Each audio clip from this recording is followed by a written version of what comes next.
This is my mom, Nuala, with her oldest brother, 21 years apart. My mom grew up as the 15th of 16 children in the southwest of Ireland. Of her siblings, 2 passed away, and all the others immigrated. Here she is with her youngest sister.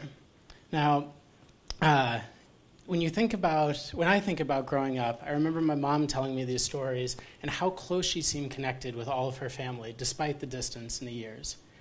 Storytelling is an important part of culture in Ireland, especially bring the past to life. My grandparents at the hearth near their kitchen, my grandfather would tell his children about his past, and likewise my mom would tell me, as I grew up in a very different era, about hers.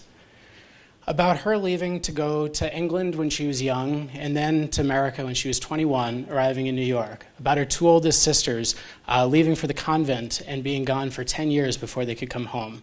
About her youngest sister being born with Down syndrome at a time before that was understood, and of the arrival of electricity.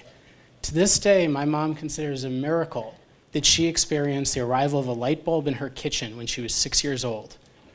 Now, how did that work beyond the flick of the switch?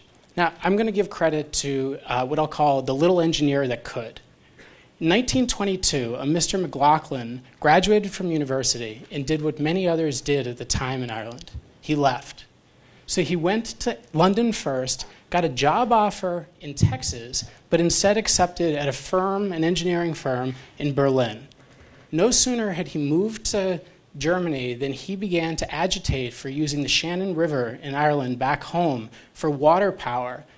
As you see, it took 3 years for that to even get off the ground, things like political debates and corporate complaints.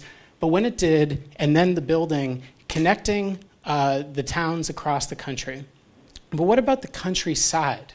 So it took 20 years after that for rural electrification to begin in 1946. It took 10 years longer for that to come down the lane to my mom's home, and it took another 20 years before the effort was completed.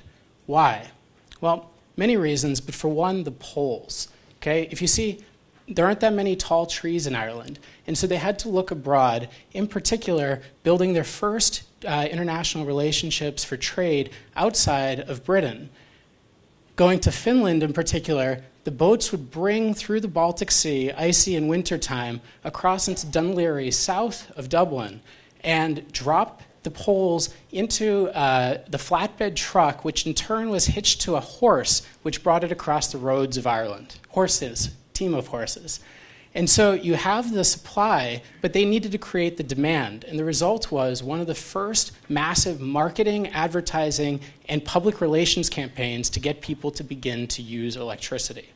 So things changed, communications changed. And growing up, I didn't know any of this. I just heard the fact that my mom was born into a place without electricity. And I listened to the stories. So she brought me home for the first time when I was 8 weeks old. Went back to Ireland, and we visited often throughout my childhood when I was growing up.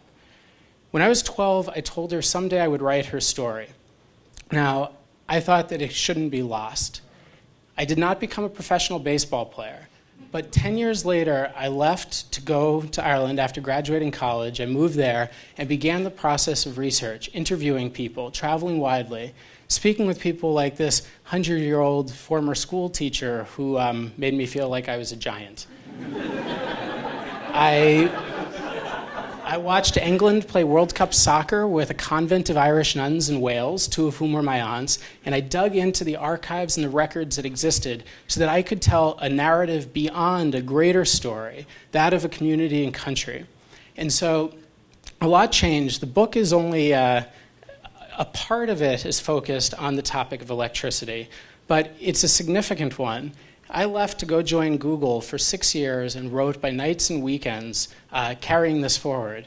And recently set off, one of the things that really just strikes me about this, if you think about the juxtaposition between a single light bulb in a kitchen in my mom's home and the ubiquity of computing today, it took 100 years for electricity to cover all of Ireland, from the first lamp in Dublin to 100%. Access matters. And so, as I set off to focus on publishing this in the new year, my hope is that it inspires us all to think about the questions we do well to ask those who came before us, and especially as we consider or continue to build and engineer the future that awaits. So, thank you.